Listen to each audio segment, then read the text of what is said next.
So here we're told that Alan, Bisper and Chan share a sum of money. We're told that Alan gets 1/8 of the money and Bisper gets half of the money. Chan gets the rest of the money. We're then told that Alan gets £2.50 and we're asked to work out how much money Bisper gets. So at the start of the question, we're told that Alan gets 1/8 of the total shares of the money, and we're also told that Alan gets £2.50. So we know that 1/8 of the total must be equal to £2.50. So if I were to model the total as some variable called t, I could say 1/8 multiplied by t, so 1/8 t, 1/8 of the total is going to be equal to this £2.50, which is what Alan gets. Now, in order to work out how much money Bisper gets half of the money.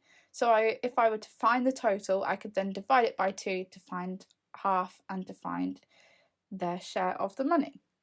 So if I take this expression that I have here, I can find the total, so little t, by multiplying both sides by 8. So 1/8 t multiplied by 8 just gives me t, and that's going to be equal to 8 times £2.50. So the total is going to be £20.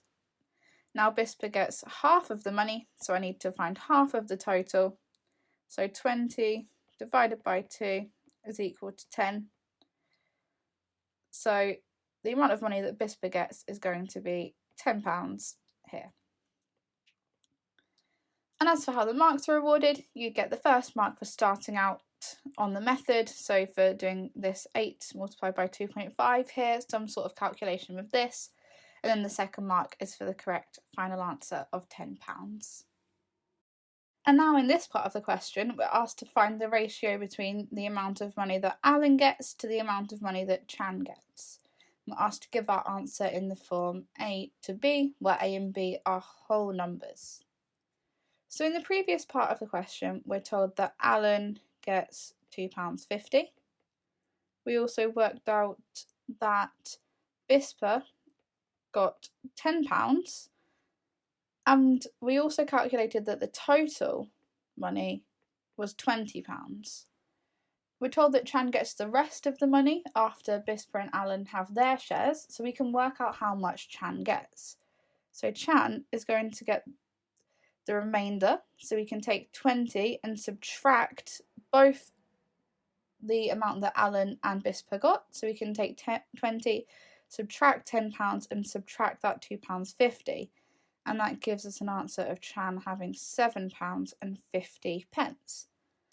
Now if we want to work out the ratio of Alan to Chan, the amount of money that each of those got, we can write this out. So we know that Alan got £2.50, so A, and then Chan got £7.50.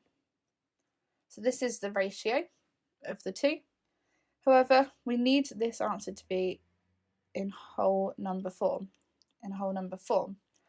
So the way that we can do that is we can divide both sides of the ratio by a common factor here, and probably noticed in this case that both sides are divisible by 2.5. So if we divide both sides of the ratio by 2.5, this leaves us with 1 to 7.5 divided by 2.5 gives us 3. So the ratio here is 1 to 3, where A and B are whole numbers. We need to make sure we do get them the right way round, so it's the ratio of Alan to Chan, not the other way round. But as for how the marks are awarded here, you would get the first mark for a process to find out Chan's share, so this 20 minus these values. And then a second mark is going to be for a correct ratio, so this ratio here, not necessarily in its simplified form. And then the final mark is for the final correct ratio in whole number form here, or it could be similarly a multiple of it, so 5 to 15 or something like that, as long as there are whole numbers.